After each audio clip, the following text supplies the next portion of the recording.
Ernesto, you launched a pilot on that efficiency matrix tool.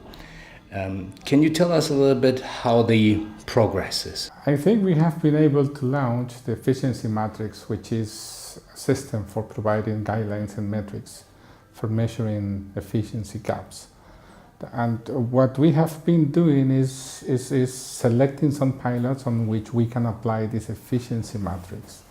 And currently, we are adapting this efficiency matrix. We have agreed within the action network a set of indicators and a set of guidelines and metrics to cope with. Now we have been adapting this efficiency matrix because once is what you want to measure and another thing is what you are really being able to measure. So this is a huge gap again.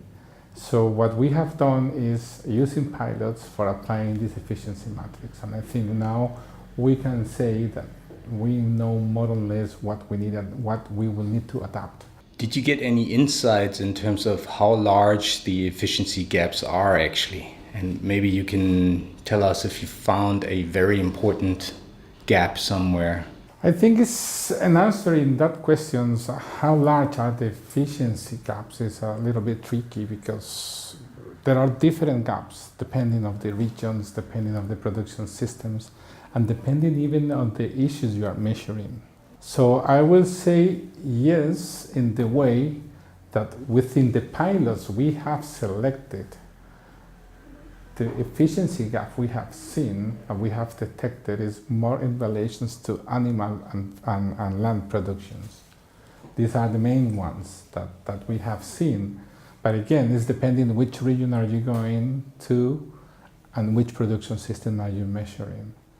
And then it's tricky to define these efficiency gaps. I would like to call more in relations to natural resource use efficiency, which is a different approach. It's the same wording, but different approach. Because keep in mind that most of the gaps has to be based in the regional potential to produce something, which is different. You cannot set up a gap according to a predefined. You need to set up a gap according to the production system and according to the region you are working with. Is there a particular area with large gaps that you would think it's really worthwhile looking at more specifically, more closely? Probably yes. What are we doing now is that we are measuring what we call the baseline scenarios, which is the current situation you find when you go somewhere. And then what are we doing is using this efficiency matrix framework for measuring the alternative use or the alternative options for making livestock productions more sustainable. In that sense, the particular gaps that we are still looking for is in terms of land productivity and animal production. Of course, there are a lot more efficiency or natural resource gaps. But again, we have seen a huge potential in terms of efficiency gaps, in terms of animal production. Link this to the land productivity. You had a project in Mexico already. Can you tell us what is the key result of that? And maybe whether you are thinking of scaling up? Yes, from the previous experiences we have been working based on pastoral areas, and we have selected silvopastoral pilots to measure this efficiency matrix and these efficiency gaps.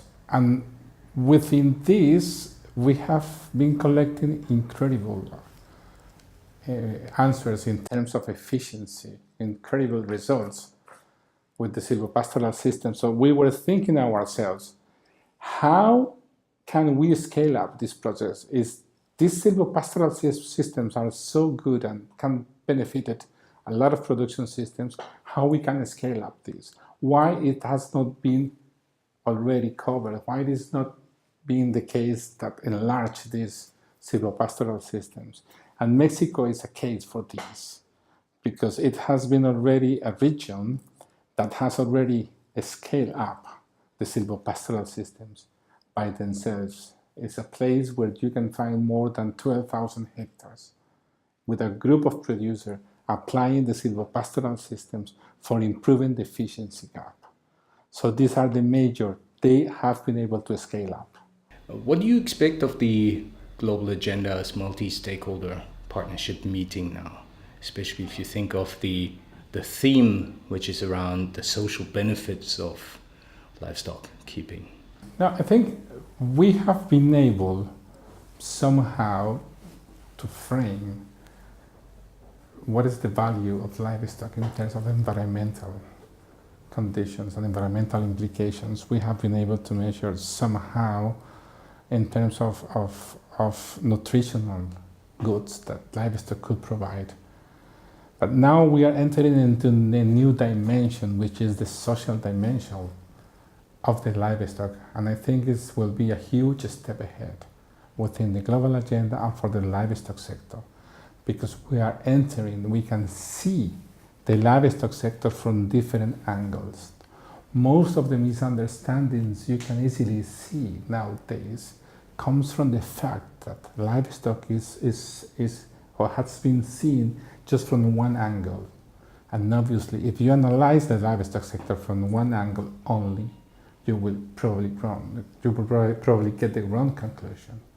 Whereas if you have, as we have within the global agenda, different perspectives, different angles, trying to cope with most of the sustainability phases, you will get the complete vision of this. And the social dimension is especially the one that we are looking for.